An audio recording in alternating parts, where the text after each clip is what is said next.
भारत का इतिहास पराक्रमी राजाओं और वीर योद्धाओं से भरा पड़ा है।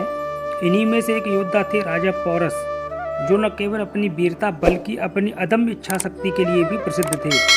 लेकिन उनकी गाथा तब और भी रोचक हो जाती है जब उनके पुत्र मलय का उल्लेख मिलता है। यह कहानी युद्ध की नहीं बल्कि कर्तव्य, बलिदान और अटूट विश्वास की है। मित्रों, अगर चैनल पर पहली बार आई हो तो चैनल को सब्सक्राइब जरूर करें, लाइक करें, शेयर करें और सुंदर सुंदर कमेंट करके बताएं आपको ये स्टोरी कैसी लगी। ये स्टोरी 326 ईसा पूर्व की है, जब भारत पर अलेक्जेंडर यानी सिकंदर का आक्रमण हुआ। तब उस समय पंजाब के राजा पोरस हुआ करते थे। पोरस एक बहुत ही वीर योद्धा था जो पौरव राष्ट्र का राजा था। पौरवों को भारत का प्रथम बाहुबली माना जाता है। राजा पोरस पंजाब के शक्तिशाली शासक अपने अद्वितीय शौर्य के लिए जाने जाते थे। वे अपने राज्य को सुदृढ़ और अजेय बनाना चाहते थे। उनकी पत्नी महारानी संध्या एक तेजस्वी और नीतिज्ञ रानी थी। जब उनके पुत्र का जन्म हुआ तो आकाश में घने बादल छा गए और हल्की वर्षा होने लगी, जिसे ज्योतिषियों ने एक शुभ संकेत बताया। बालक का नाम मलय रखा गया। मलय बचपन से ही कुशाग्र बुद्धि और अद्भुत वीरता का प्रतीक था। वह अपने पिता की तरह ही वीर बनना चाहता था। गुरु द्रोणाचार्य और तक्षशिला के श्रेष्ठ आचार्यों ने उसे शस्त्र और शास्त्र दोनों में निपुण बनाया। जब सिकंदर ने भारत पर आक्रमण किया तब पूरे राज्य में भय का माहौल था। राजा पोरस को अपने स्वाभिमान की रक्षा करनी थी, लेकिन सिकंदर की विशाल सेना देखकर उनके मंत्रियों ने संधि करने का सुझाव दिया। मलय, जो अब एक युवा योद्धा बन चुका था, ने सिंहासन के सामने खड़े होकर गर्जना की, पिता, हम युद्ध से पीछे नहीं हट सकते। यह हमारी भूमि है, हमारी मातृभूमि है। मैं स्वयं इस युद्ध में आपका साथ दूंगा और दिखाऊंगा कि भारतीय योद्धा किसी से कम नहीं है। राजा पोरस ने अपने पुत्र की आंखों में जलते हुए जोश को देखा और मुस्कुराते हुए बोले, पुत्र, मैं जानता हूं कि तू मेरा सच्चा उत्तराधिकारी बनेगा। चल चलकर इतिहास रचते हैं। झेलम के तट पर भीषण युद्ध हुआ। राजा पोरस ने अपने प्रसिद्ध हाथी दल के साथ सिकंदर की सेना पर प्रहार किया। मलय ने अपने पिता की सेना का एक प्रमुख भाग संभाला और अद्भुत पराक्रम दिखाया। वह एक के बाद एक यूनानी सैनिकों को परास्त करता चला गया। परंतु युद्ध की विधि अत्यंत कठिन थी। जब सिकंदर की सेना ने छल का सहारा लिया और पोरस को पकड़ लिया गया, तब मलय ने अपने घोड़े को एड़ लगाई और अपने पिता को छुड़ाने के लिए अकेले ही शत्रु सेना में घुस गया। मलय ने सिकंदर की सेना में हड़कंप मचा दिया।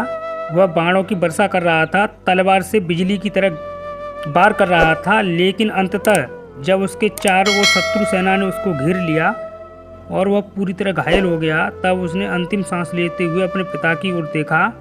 पिताश्री, मैं हार कर भी जीता हूँ, क्योंकि मैंने दिखा दिया कि हम भारतीय योद्धा कभी झुकते नहीं।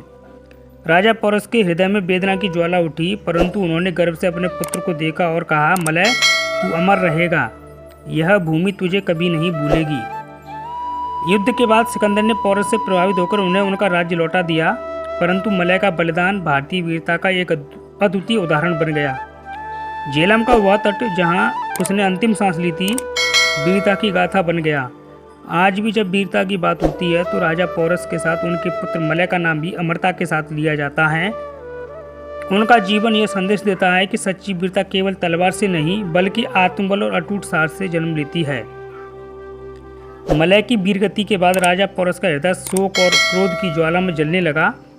उन्होंने अपने घाव की परवाह किए बिना फिर से युद्ध भूमि उतरने की घोषणा की।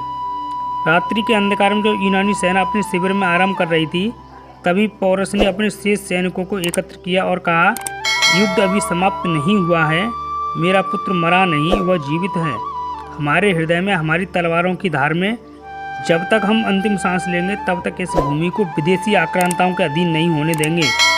उनकी गर्जना सुनकर सैनिकों के मन में एक बार फिर जोश भर गया। रक्त से लथपथ परंतु अदम्य साहस से भरे हुए वे अगली सुबह यूनानी सेना पर बिजली की तरह टूट पड़े। युद्ध के इस नए चरण में राजा पोरस ने अपनी समस्त शक्ति लगा दी। सिकंदर स्वयं भी युद्ध भूमि में आया, परंतु पोरस ने अपनी विशाल हाथी पर चढ़कर भाले से यूनानी सेना को तितर बितर कर दिया। उनकी तलवार हर बार पर बिजली की तरह गिर रही थी और उनके क्रोध से पूरा युद्ध क्षेत्र कांप उठा। जब सिकंदर ने देखा कि पोरस को हराना असंभव है तो उसने युद्ध विराम की घोषणा कर दी और पोरस को सम्मानपूर्वक उनके राज्य का नियंत्रण सौंपने का प्रस्ताव दिया।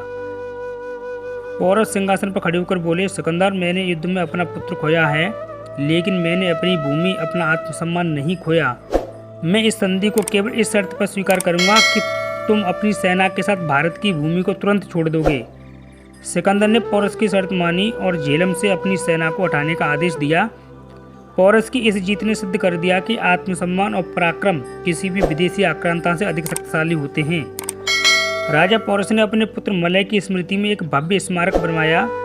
उस स्मारक के पत्थरों पर मलय की वीरता और बलिदान की गाथा अंकित की गई ताकि आने वाली पीढ़ियां उसे याद रखें। पोरस ने पूरे राज्य में यह संदेश दिया, मलय केवल मेरा पुत्र नहीं था, वह इस भूमि का सपूत था। उसके बलिदान को नमन करने वाला हर व्यक्ति उसकी अमर आत्मा से शक्ति प्राप्त करेगा। समय बीतता गया, परंतु राजा पोरस और उनके पुत्र मलय की यह गाथा इतिहास के पन्नों में अमर हो गई। झेलम का वह तट आज भी उनकी वीरता की गवाही देता है और उनकी कहानी हमें यह सिखाती है कि सच्चा योद्धा कभी हारता नहीं, बल्कि अपने आदर्शों के लिए अमर हो जाता है। दोस्तों,